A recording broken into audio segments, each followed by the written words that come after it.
کریم اما بعد فاعوذ باللہ من الشیطان الرجیم بسم اللہ الرحمن الرحیم یا ایھا الذین آمنوا اتقوا اللہ وابتغوا الیہ الوسیلہ صدق اللہ العظیم بابا زبرند درود پاک صلاۃ والسلام علیکہ سیدی یا رسول اللہ صلاۃ والسلام علیکہ سیدی یا حبیب اللہ صلاۃ والسلام علیکہ سیدی یا نبی اللہ وعلی آلہ واصحابہ سیدی یا محبوب اللہ تنم فرسود جاں پاراز ہجراں یا رسول اللہ دلم پی مردہ آباراز اسیاں یا رسول اللہ ذکر داخل حیرانم سیاشد روز اسیانم پشیمانم پشیمانم پشیمان یا رسول اللہ چو بازوے شفاعت را کشائی بر گناہ گاراں مکن محروم جامی را در آ جائے یا رسول اللہ چو سوے من گزر آری من مسکین ناداری فدائے نقش نالینت کنم جاں یا رسول اللہ چون بازوے شفاعت را کشائی بر گناہ گاراں مکن محروم جامی را در آ جا یا رسول اللہ گناہ گارم سیاہ کارم شفاعت یا رسول اللہ خراب و خستہ و خارم شفاعت یا رسول اللہ تو غنی از ہر دو عالمم فقیر روز محشر عذر ہائے مم پذیر گر تمی بینی حساب ناگزیر از نگاہ مصطفیٰ پنہا بگیر میری زندگی کا مقصد تیرے دین کی سرفرازی میں اسی لیے مسلمان میں اسی لیے نمازی میرے نہایت واجب الاحترام عزیز بزرگوں دوستوں وسیلے کے موضوع کے اوپر آپ کے سامنے کچھ معروضات پیش کر رہا تھا۔ آج ہمارا دوسرا جمعہ اسی کے اوپر ہے، اس کے بعد انشاءاللہ قربانی کے مسائل اور فضائل اگلے جمعے سے شروع کریں گے۔ اگر اس موضوع کو مزید طوالت دی جائے تو کم از کم 4-5 جمعے مسلسل اس موضوع کے اوپر گفتگو ہو سکتی ہے۔ ہمارا مقصد کسی کو ہرٹ کرنا، کسی کی دل آزاری کرنا نہیں ہے، ہمارا مقصد صرف اور صرف دین کی اصل روح آپ تک پہنچانا ہے۔ کہیں ایسے نہ ہو کہ ہم چلتے چلتے کہیں گمراہی کے راستے کی طرف نہ مڑ جائیں۔ جو اسٹریٹ فارورڈ سیدھا صراط مستقیم ہے اس پہ چلتے چلتے اللہ رسول کی بارگاہ میں پہنچنا، یہی ہماری تبلیغ کا اور یہی ہماری اشاعت کا مقصد ہے۔ عزیز سامعین محترم، اللہ تعالیٰ کا قرآن پاک میں ارشاد ہے، اے ایمان والو اللہ سے ڈرو اور اس کی طرف پہنچنے کا وسیلہ تلاش کرو۔ میں پھر اس آیت کو دہرا رہا ہوں کہ ایک شخص نے حضرت مولانا ضیاء اللہ مدنی رحمۃ اللہ علیہ سے پوچھا کہ جناب اس سے مراد تو اعمال صالحہ ہیں، اللہ فرماتا اللہ سے ڈرو اور نیک عملوں کا وسیلہ تلاش کرو۔ اللہ تعالیٰ تک پہنچنے کے لیے وسیلہ تلاش کرو، یعنی نیک عمل کرو، پھر اللہ تعالیٰ تک پہنچ پاؤ گے۔ تو مولانا سے جب انہوں نے یہ کہا کہ جناب اس سے مراد تو اعمال صالحہ ہیں، تو آپ نے فرمایا کہ جو نیک عمل ہیں، اعمال صالحہ نیک عمل ہے، نماز روزہ حج زکوٰۃ وغیرہ، جب ہم یہ کر لیتے ہیں تو آپ نے فرمایا کیا یہ مقبول ہیں یا مردود ہیں؟ یعنی میں نے صبح فجر کی نماز پڑھی ہے، مجھے یہ 100% کیا یہ یقین ہے کہ میری قبول ہے یا نہیں قبول ہے؟ یہ تو اللہ کو پتہ ہے۔ تو وہ کہتا ہے کہ یہ تو پتہ نہیں کہ وہ مقبول ہے یا مردود ہیں۔ تو آپ نے یہ فرمایا کہ مجھے بتاؤ کہ کریم آقا صلی اللہ علیہ وآلہ وسلم کی ذات اللہ کی بارگاہ میں مقبول ہے یا نہیں ہے؟ اس نے کہا یہ تو کنفرم ہے، سرکار اللہ کی بارگاہ میں مقبول ہیں۔ تو فرمایا کہ وہ اعمال جن کے مقبول یا مردود ہونے کے بارے میں تمہیں شک ہے، ان کا وسیلہ اللہ کی بارگاہ میں پہنچنے کے لیے پیش کر سکتے ہو، تو وہ ذات جس کے بارے میں کنفرم اور بالیقین پتہ ہے کہ وہ اللہ کی بارگاہ میں مقبول ہیں، کیا وہ ہستی پاک اللہ کی بارگاہ میں وسیلے کے طور پہ پیش نہیں کر سکتے؟ پھر عزیز سامعین محترم، کریم آقا صلی اللہ علیہ وآلہ وسلم کی حدیث کے مطابق نیک اعمال کو بھی وسیلہ پیش کیا جا سکتا ہے اور نیک بندوں کو بھی وسیلہ پیش کیا جا سکتا ہے۔ اور اللہ تعالیٰ کی اس نظام کائنات کے اندر کچھ بندے ایسے ہیں جن کی وجہ سے اللہ تبارک و تعالیٰ بارشیں برساتا ہے، اللہ دشمنوں پر فتح عطا کرتا ہے، اللہ تعالیٰ وہ مدد کرتا ہے۔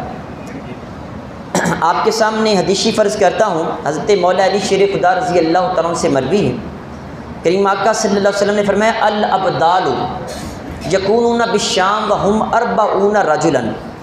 یہ آپ نے ٹرمز سن رکھی ہوگی، ولی، غوث، کتب، ابدال۔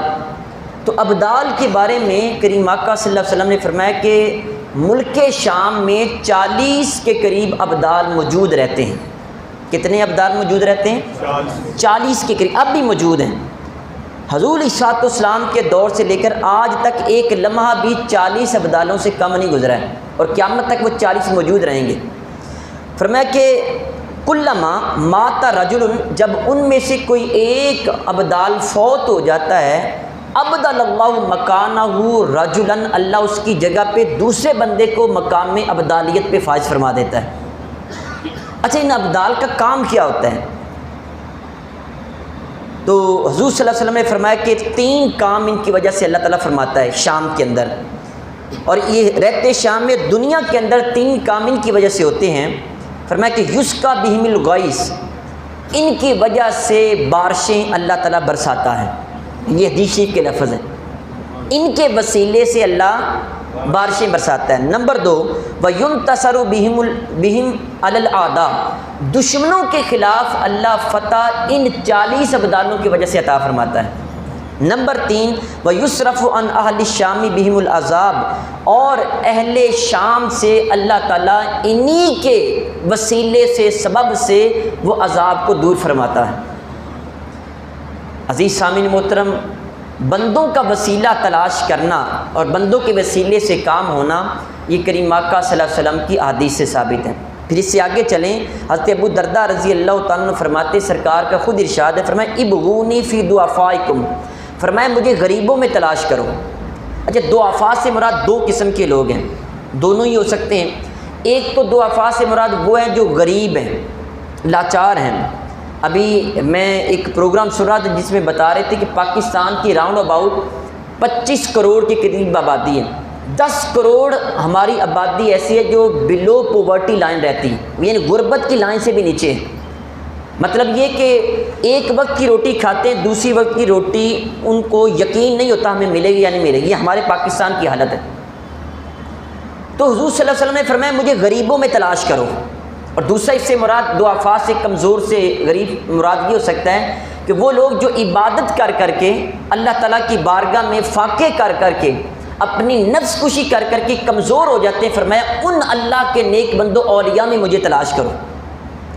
اور فرمایا کہ اللہ تعالیٰ کرتا کیا ہے، ان غریبوں میں مجھے تلاش کیوں کرو، وجہ کیا بیان کی؟ فرمایا فَإِنَّمَا تُرْزَقُونَ أَوْ تُنْصَرُونَ بِدُعَفَائِكُمْ، فرمایا کہ تمہاری مدد بھی انہی کے وسیلے سے کی جاتی، تمہیں رزق بھی انہی کے وسیلے سے دیا جاتا ہے۔ ہو سکتا ہے ہمارے محلے میں جو چند غریب رہتے ہیں، بلکہ اکثر غریب رہتے ہیں، اللہ انہی کے سبب ہمیں روزی روٹی عطا فرما رہا ہو۔ غریبوں کی اس حوالے سے ان کا ادب کیا کرو، عزت کیا کرو کہ اللہ تعالیٰ ان کے سبب ہمیں عطا فرما رہا ہے۔ تو یہاں بھی بندوں کے وسیلے سے اللہ تعالیٰ 2 کام کر رہا ہے، ایک تو مدد کر رہا ہے اور دوسرا اللہ تبارک و تعالیٰ رزق عطا فرما رہا ہے۔ پھر عزیز سامعین محترم، امت رسول صلی اللہ علیہ وسلم کا طریقہ آپ کے سامنے عرض کروں کہ کس طرح حضور علیہ السلام کی بارگاہ میں سرکار کو وسیلہ بنا کے اور سرکار دو عالم صلی اللہ علیہ وسلم کی بارگاہ میں استغاثہ پیش کرنا، اللہ کی بارگاہ میں ان کے وسیلے سے دعائیں کرنا، یہ کس طرح امت کا طریقہ رہا ہے۔ صحابہ کرام کا، تابعین کا، حضرت امام مالک رحمۃ اللہ علیہ تابعی تھے، اور یہ وہ سب سے پہلے امام ہیں جنہوں نے فن حدیث میں سب سے پہلی کتاب لکھی ہے، موطا امام مالک۔ اور آپ سے عرض کروں کہ اخلاص کا یہ عالم، یعنی خالصتاً اللہ کی رضا کے لیے یہ کتاب لکھی، اس میں کسی دنیا دار کی شاباشی کے لیے نہیں لکھی، دنیا دار کو دکھانے کے لیے نہیں، کوئی روزی روٹی کمانے کے لیے نہیں، صرف اللہ کی رضا کے لیے۔ اس چیز کو جانچنے کے لیے آپ نے کیا کہ پوری مکمل موطا امام لکھی، یعنی بخاری، مسلم، ترمذی، یہ سیاستہ بعد میں لکھی گئی۔ فن حدیث میں سب سے پہلی کتاب حضرت امام مالک نے لکھی۔ آپ نے یہ کتاب لکھی اور لکھ کے ساری کی ساری پانی میں پھینک دی۔ کہا مالک، اے میرے مالک کو مورا، یا اللہ اگر تیری رضا کے لیے لکھی ہے، تجھے راضی کرنے کے لیے لکھی ہے، تو اس کا کونا بھی گیلا نہیں ہونا چاہیے، اور اگر لوگوں کو دکھانے کے لیے، اپنے نفس کے لیے لکھی ہے، بابا بلے بلے کے لیے لکھی ہے، تو یا اللہ سارا میرا لکھا ہوا کام ضائع ہو جائے۔ آپ نے دوبارہ پانی میں ہاتھ ڈالا تو اس کا ایک کونا بھی گیلا نہیں ہوا تھا۔ موطا امام مالک، اور اتنے بڑے عاشق رسول تھے، ساری زندگی ایک حج کیا، دوسرا حج نہیں کرنے گئے۔ امام دار الہجرہ کہتے ہیں، پوچھا کہ حضرت اب حج کرنے دوسرا کیوں نہیں جاتے؟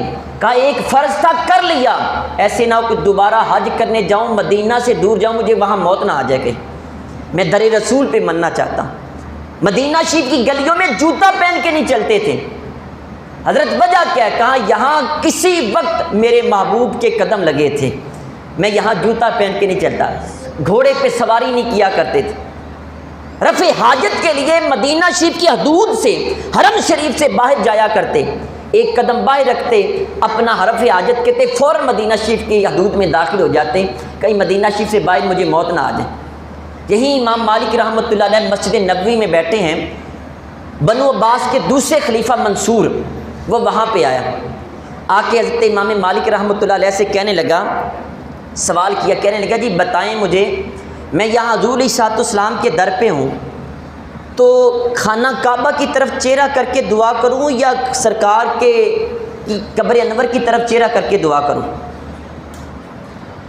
اب ذہن میں یہ چیز تو آتی ہے کہ یہ جناب اللہ کے گھر کی طرف دعا کروں یا سرکار کے در کی طرف چہرہ کر کے دعا کروں، کدھر کروں؟ سنیں حضرت امام مالک رحمۃ اللہ علیہ کا فتویٰ کیا تھا۔ آپ وہاں مفتی بھی تھے، محدث بھی تھے، مفسر بھی تھے۔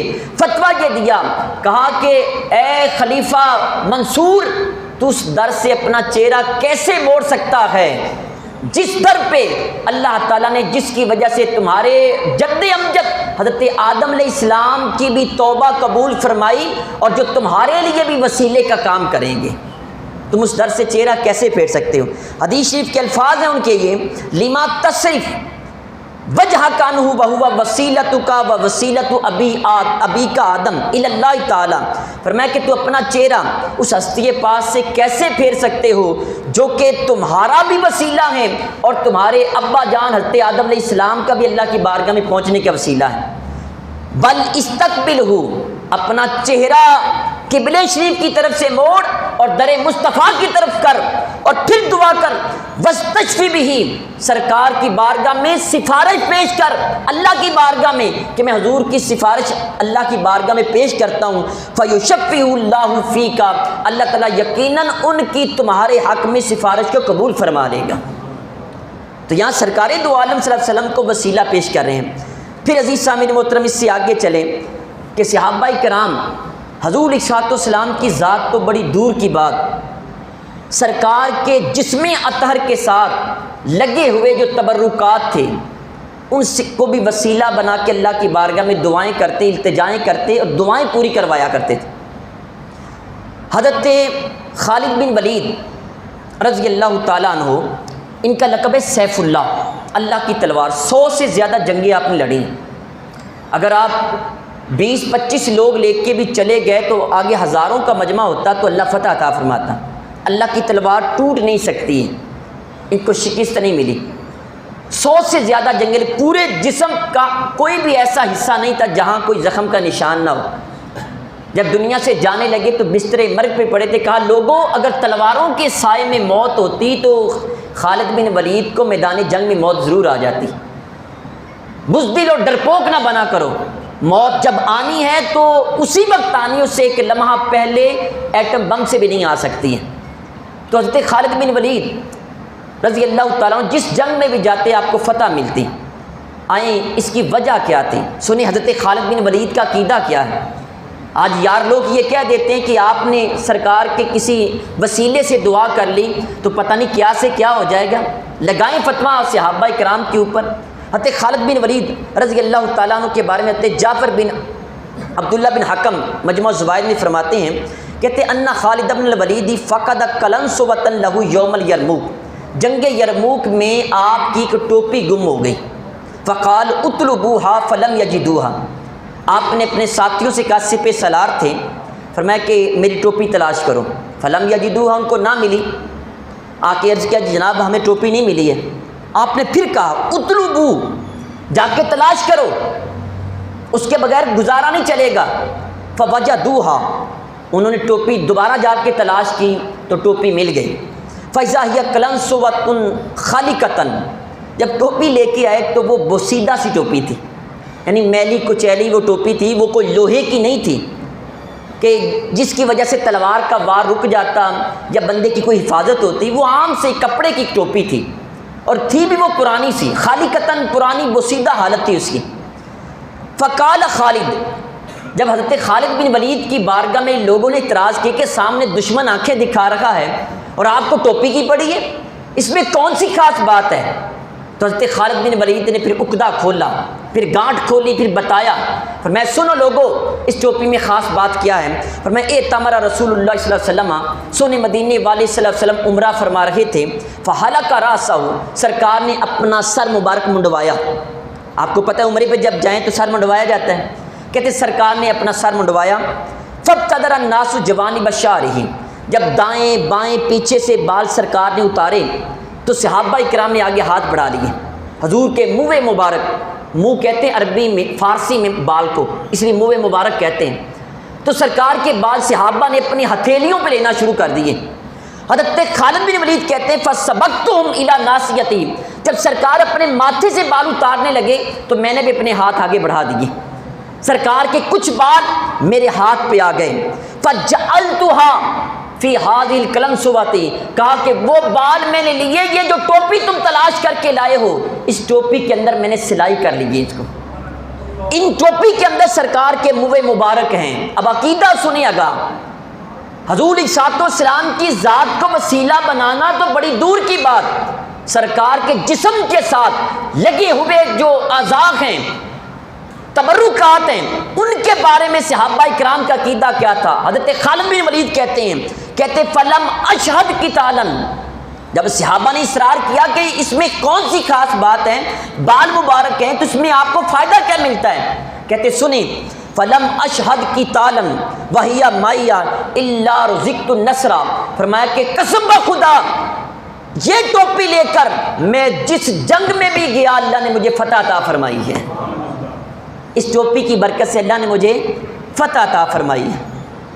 پھر اس سے آگے سنیں، حضرت قاضی ایاز مالکی شفا شریف میں حضرت خالد بن ولید کی اسی ٹوپی کے بارے میں دوسرا ایک واقعہ بیان کرتے ہیں، کہتے کانت فی قلنسوۃ خالد بن ولید شعرات من شعر رسول اللہ صلی اللہ علیہ وسلم، کہ آپ کی ٹوپی میں حضور علیہ الصلوۃ والسلام کے کچھ بال مبارک لگے ہوئے تھے۔ فسقطت قلنسوۃہ فی بعض حروبہ، کہتے ایک جنگ میں دوران جنگ ہو رہی تھی، کافر لڑائی کر رہے تھے، آپ کی ٹوپی مبارک نیچے گر گئی۔ فشد علیہ شدۃ انکر علیہ اصحاب النبی صلی اللہ علیہ وسلم، کہتے شدید ترین جنگ ہو رہی ہے، تلواروں کے وار چل رہے ہیں، لوگ آپس میں گاجر مولی کی طرح کٹ رہے ہیں، حضرت خالد بن ولید اپنی ٹوپی تلاش کر رہے ہیں۔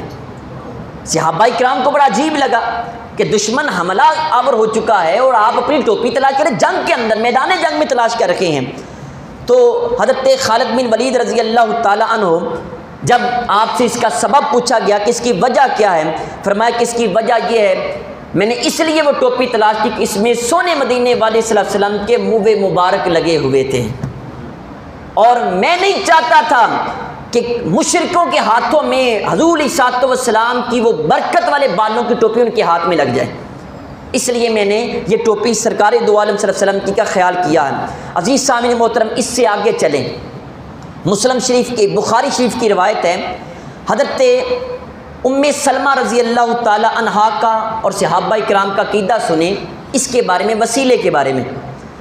حضرت عثمان بن عبداللہ بن موہب رضی اللہ تعالی عنہ آپ روایت کرتے ہیں۔ اس سے پہلے میں تمہیداً گفتگو کرنا چاہتا ہوں، اللہ تعالیٰ قرآن پاک میں فرماتا ہے اذا مرضت فہو یشفین، آپ جس بھی ڈاکٹر کی دکان پہ جائیں تو آپ کو یہ جملہ لکھا ہوا نظر آئے گا، یہ والی آیت کا حصہ، کہ جب میں بیمار ہوتا ہوں تو اللہ شفا دیتا ہے۔ تو یہ سب کو پتہ ہے شفا کون دیتا ہے جی؟ اللہ دیتا ہے نا۔ اگر میں کہوں کہ مجھے شفا یہ والا بندہ دیتا ہے تو پھر ظاہر ذہن میں سوالات تو پیدا ہوگی، اللہ کہتا ہے شفا میں دیتا ہوں، میں کہتا ہوں شفا یہ دیتا ہے، تو پھر تو یہاں اعتراضات کا ایک بچھاڑ ہوگی نا یہاں پہ۔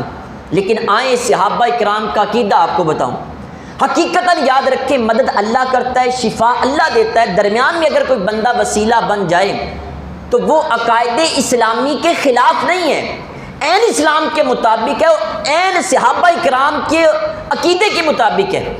حضرت ام سلمہ رضی اللہ تعالیٰ عنہ، حضرت عثمان بن عبداللہ بن موہب کہتے ہیں میرے گھر والوں نے مجھے حضرت سلمہ کے پاس بھیجا. ارسلنی اہلی الی سلمہ رضی اللہ تعالیٰ عنہ. یہ حضور علیہ الصلوۃ والسلام کی بیوی ہے.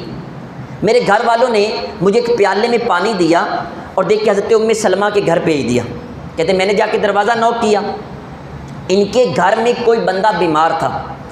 کہتے جب میں وہاں گیا پانی لے کر تو ساتھ انہوں نے یہ جو صحابی رسول ہیں انہوں نے پھر وہ ڈیمونسٹریشن بھی دی. کہتے کہ وہاں حضرت سلمہ نے ایک ڈبیا نکالی, 3 انگلیوں سے اس طرح ڈبیا کا نشان بنایا. وقبض اسرائیل ثلاث اصابع من قصۃ فیہ شعر من شعر نبی صلی اللہ علیہ وسلم. کہتے ہیں حضور علیہ السلام کے جو بال مبارک ڈبیا میں رکھے تھے اس طرح 3 انگلیوں کی اس طرح ڈبیا بنا کے کہا اس طرح کی وہ ڈبیا تھی جس کو حضرت سلمہ نے باہر نکالا. کہتے کہ میں نے وہ پیالہ ان کے سامنے کیا اور ہمارا عقیدہ کیا تھا کان اذا اصاب الانسان عین او شیء باس الیہ مخدبہ. کہتے جب بھی ہمارے علاقے میں ہمارے محلے میں کسی بندے کو نظر لگ جاتی یا بخار ہو جاتا ہم پیالے میں پانی لیتے سلمہ کے گھر میں چلے جاتے. حضرت سلمہ رضی اللہ تعالیٰ نے ایک ڈبیا نکالتی, اس ڈبیا کے اندر کریم آقا صلی اللہ علیہ وسلم کے بال مبارک رکھے تھے. وہ بال اس طرح ڈبیا سے نکالتی. اب دیکھیں کتنے ادب سے, کتنے پیار سے, کتنے محبت سے سرکار کے بال مبارک ڈبیا میں رکھے ہوں گے. یہ سلمہ ہیں تو وہ ڈبیا سے بال باہر نکالتی, اس پیالے کے اندر اس طرح گھماتی, گھما کے پھر اس ڈبیا کے اندر رکھ لیتی. تو وہ علاقے والے وہ پیالے میں پانی لے جا کر جس کو نظر لگی ہوتی یا بخار ہوتا کوئی بھی بیماری ہوتی جا کے پلاتے, اللہ تعالیٰ شفا عطا فرما دیتا, اللہ تعالیٰ شفا عطا فرما دیتا. تو بتائیں اب سرکار دو عالم صلی اللہ علیہ وسلم کے بال مبارک کو وسیلہ بنا کے بیماریوں سے شفا حاصل کی جا رہی ہے. نظر لگی ہو تو وہ نظر اتاری جا رہی ہے. اس سے آگے چلیں, حضرت اسماء بنت ابی بکر رضی اللہ تعالیٰ عنہ, یہ بڑی بہادر عورت تھی اسلام کے اندر. جب سرکار دو عالم صلی اللہ علیہ وآلہ وسلم اب مکہ شریف سے ہجرت کر کے مدینہ شریف جانے لگے, حضرت ابوبکر صدیق آپ کے ساتھ تھے اور مکے کے کافر باولے کتوں کی طرح حضور علیہ الصلوۃ والسلام حضرت ابوبکر کو تلاش کر رہے تھے. ابو جہل تو غصے سے پاگل ہو گیا تھا اور سینکڑوں کی تعداد میں اونٹوں کا اعلان کیا انعام کے طور پہ دیا جائے گا, جو زندہ یا مردہ حالت میں ان کو پکڑے گا اس کو اتنا انعام دیا جائے گا. ہر بندہ یہ سوچ رہا تھا کسی نہ کسی طریقے سے مجھے یہ مل جائیں. بلکہ یہ ابو جہل حضور حضرت ابوبکر صدیق کے گھر میں آیا, حضرت اسماء بنت ابی بکر کے تھپڑ زور سے مارا کہ آپ کے کان کی بالی مبارک گر گئی, کہ پوچھنا چاہتا تھا کہ بتاؤ تمہارے ابا جان کہاں ہیں. وہ یقیناً حضور علیہ السلام کے ساتھ ہوں گے, حضور اکیلے نہیں جیسے اپنے یار کو ساتھ لے کے جائیں گے. حضرت اسماء بنت ابی بکر رضی اللہ تعالیٰ عنہ اتنی بہادر تھی کہ رات کی تاریکی میں پچھلے پہر میں جب سارے مکے کے لوگ سو جاتے تو آپ غار ثور میں حضور علیہ السلام کے لیے کھانا لے کے گئی, اور کھانا جب لے جانے لگی تو اس کو باندھنے کے لیے کوئی چیز نہیں تھی. تو آپ نے جو ازار بند تھا اس کے آپ نے 2 ٹکڑے کیے, ایک کے ساتھ اونٹ کی پشت پہ وہ کھانا باندھا, دوسرے کے ساتھ اپنے کمر کو باندھ لیا.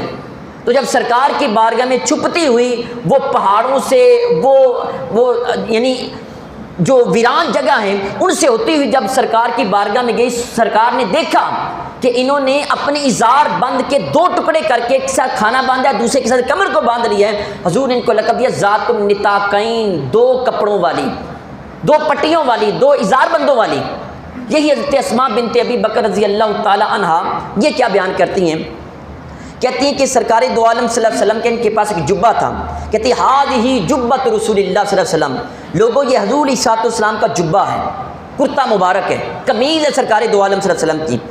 فاخرجت الی جبۃ طیالسیۃ کسروانیۃ, کہ کہتی کہ یہ جبہ مبارک جو تھا حضور صلی اللہ علیہ وآلہ وسلم کا, یہ طیالسی جبہ اس کو کہا جاتا تھا. کہتی کہ یہ جبہ میری بہن حضرت عائشہ صدیقہ رضی اللہ تعالی عنہ کے پاس تھا, یہ ستیلی بہن تھی. کہتی جب وہ دنیا سے رخصت ہوئی تو یہ جبہ میں نے ان سے لے لیا, میں نے کہا کہ تبرک کے طور پہ یہ جبہ سرکار کا جو ہے یہ مجھے دے دیں. اب حضرت اسماء بنت ابی بکر کہتی ہیں وکان النبی صلی اللہ علیہ وسلم یلبسها, یہ جبہ مبارک حضور علیہ السلام پہنا کرتے تھے. فنحن نغسلها للمرضى یستشفى بها, فرماتی کہ یہ جبہ پانی میں بھگو کر اس کا جو پانی نچوڑا جاتا وہ نچڑا ہوا پانی ہم مریضوں کو پلاتے اللہ تعالیٰ شفا عطا فرما دیا کرتا تھا حضور عیسیٰ۔ دوسری روایت میں یہ کہ اس جبے کا ایک جو دامن ہے، پلو ہے، اس کو پانی میں اس طرح گھماتی، اور جب وہ سرکار دو عالم صلی اللہ علیہ وسلم کے اس جبے کے ساتھ پانی لگ جاتا، وہ پانی پیالے میں کسی مریض کو پلایا جاتا، اللہ شفا عطا فرما دیتا۔ عزیز سامعین محترم، یہ دیکھیں صحابہ کرام کے عقیدے کیسے ہیں۔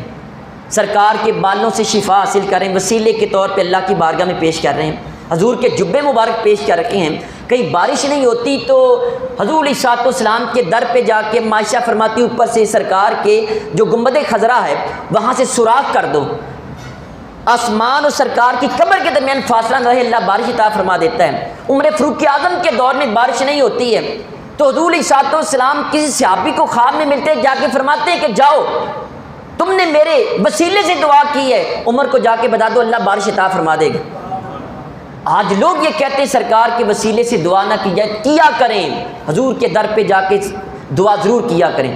میں بڑے لمبے دور کی بات نہیں کرتا، میرے پاس گھنٹوں کا مواد ابھی موجود ہے۔ میں دور حاضر کے ایک CSP آفیسر کی یہ ماضی قریب کی آپ کے سامنے عرض کرتا ہوں، پہلے بھی یہ میں نے عرض کیا ہوا ہے۔ قدرت اللہ شہاب کا اپنے نام سن رکھا ہوگا، ان کی آٹو بایوگرافی سب سے بڑی ہے، خود یعنی بیتی جو ہے وہ سب سے بڑی انہوں نے لکھی ہے۔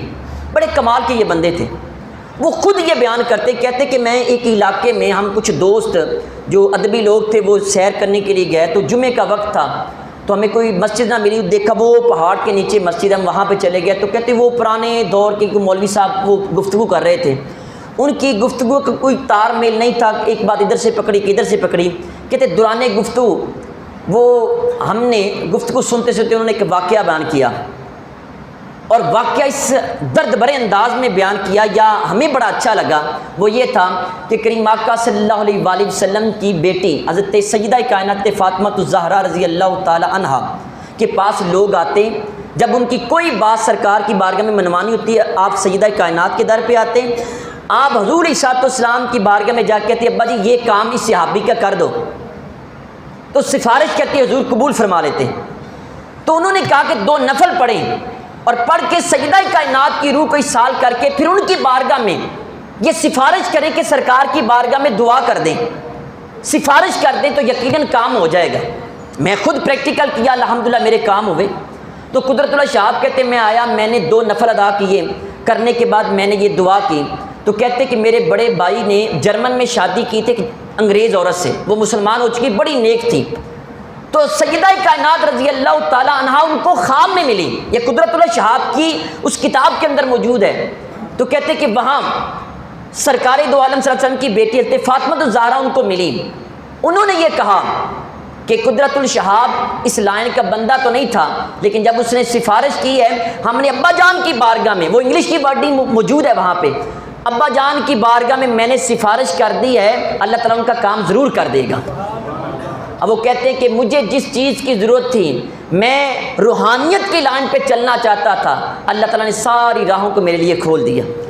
عزیز سامعین محترم، اپنی جتنی بھی تمنائیں ہیں اللہ کی بارگاہ میں ڈائریکٹ بھی پیش کر سکتے ہیں، وسیلے سے بھی پیش کر سکتے ہیں۔ ماں باپ کا وسیلہ دے کے دعا کریں، میں اکثر یہ کہتا ہوں ماں باپ سب سے بڑا وسیلہ ہے، اور علماء نے یہ لکھا امام غزالی نے کہ جس کی دنیا میں زیارت کر کے تبرک حاصل کیا جاتا ہے، مرنے کے بعد اس کی قبر کی زیارت کر کے وہاں سے تبرک حاصل کیا جا سکتا ہے۔ یہاں وہ لوگ کہتے ہیں کہ حضرت موسیٰ علیہ السلام کی ایک واقعہ بیان کیا جاتا ہے کہ حضرت موسیٰ علیہ السلام کی جب والدہ فوت ہوئی تو کہہ دیا کہ موسیٰ سنبھل کے آنا، مجھے اس روایت کی اتھینٹسٹی ابھی تک پتہ نہیں چلی ہے۔ یہ کیا طریقہ ہوا کہ ماں جب زندہ ہو تو فائدہ مند، جب مر جائے تو ختم ہو جائے؟ ایسا نہیں ہوتا ہے۔ ماں باپ کے در پہ جائیں، جا کے سلام کریں، اللہ کی بارگاہ میں دعا کریں ان کی، اور پھر اللہ سے کہیں یا اللہ ان کی روح کو ہماری طرف متوجہ فرما، پھر ان سے دعا کروایا کریں، اللہ تعالیٰ ضرور دعائیں قبول فرماتا ہے۔ جن کے ماں باپ دنیا سے ناراض چلے جائیں وہ ان کے لیے مسلسل دعائیں مغفرت کرتے رہیں، انشاءاللہ اللہ تعالیٰ اس دعائیں مغفرت کی برکت سے ان کو تمہارے سے راضی فرما دے گا۔ اللہ تعالیٰ کی بارگاہ میں دعا ہے جو کچھ پڑھا لکھا اس پر عمل کر کے آگے پہنچانے کی توفیق عطا فرمائے۔ دوست اب آپ سے گزارش